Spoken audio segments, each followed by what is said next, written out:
Order lang po. Kung saan nila sa akin.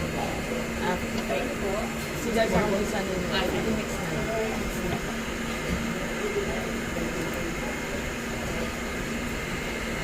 Nasanay ka na. Bakasyon niyo po ngayon. Bakasyon. Uwi na rin bukas. Okay. Short vacation. Opo. At least po nakapagpain na. Kababayan pa. Saka nag-vlog man sa TikTok? Oo. Ay, hindi sa TikTok, sa sa Facebook. Gusto ko sa TikTok kaya wala kang bigayan kaysa sa Facebook wala. Ay, natutuwa lang ako kasi mga followers. Opo. Nagkakaroon ka ng mga friends sa ibang bansa. Tapos, yung ads lang nakikita mo, yun lang, gusto ko. Tsaka at least po nasi-share niyo. Oo,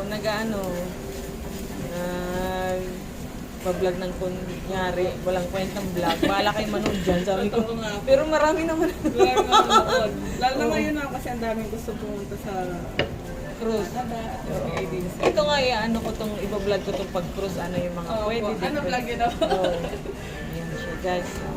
Ooh, ang galing. Oo, sige, punta ka na.